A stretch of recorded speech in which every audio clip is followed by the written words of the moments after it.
In the last module, we took first steps towards understanding the electrical properties of individual neurons.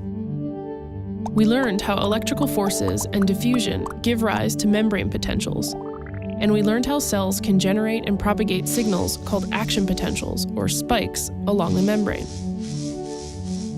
Understanding the properties of the neuronal membrane is essential, but understanding just these properties isn't sufficient to give us insight into collective behavior of the billions of connected neurons in our brains.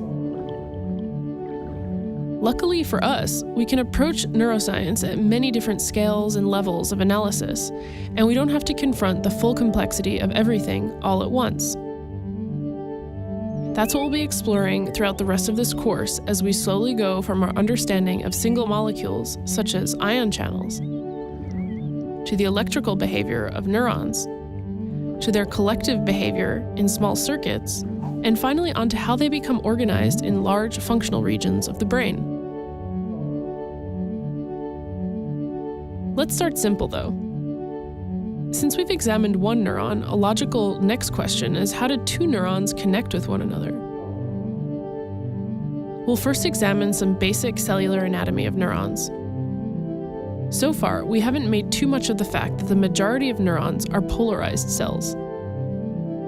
That is, they have one portion of the cell for receiving inputs and another portion for sending outputs.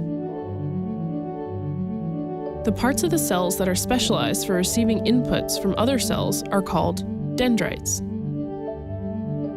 The word dendrite comes from the Greek word dendron, meaning tree, and as you can see, the dendrites have a branching, tree-like structure.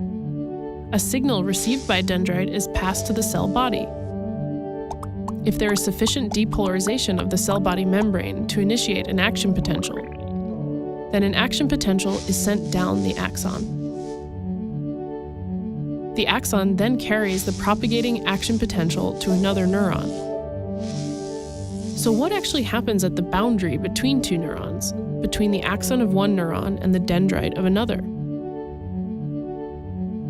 This interface is called a synapse.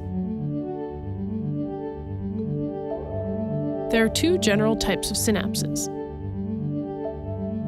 electrical synapses and chemical synapses.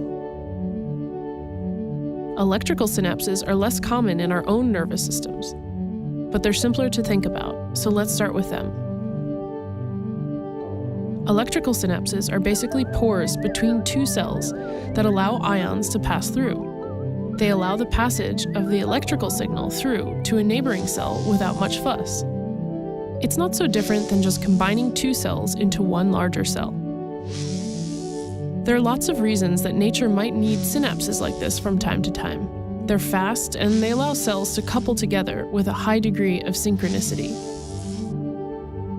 But most neurons are connected together by a much more complicated structure called a chemical synapse. In a chemical synapse, rather than simply passing along an electrical signal from one cell to another, the action potential travels to the end of the axon and causes a chemical to be released into a very small space between the two neurons called the synaptic cleft. This chemical is taken up by the downstream neuron on the other side of the cleft. This chemical signal can cause the downstream neuron to depolarize its membrane, converting the chemical signal back into an electrical one. Or it can have other effects on the cell. This chemical step is slower than transmission across an electrical synapse, but it opens up an enormously diverse repertoire of different and more complex kinds of signaling. And synaptic function plays a critical role in computations performed by neurons.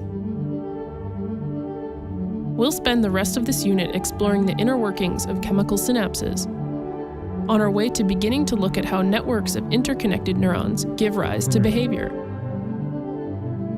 We'll also look at the role of defective synaptic physiology in neurological and psychiatric disorders, and we'll see how synapses can be targeted by various psychoactive drugs and poisons.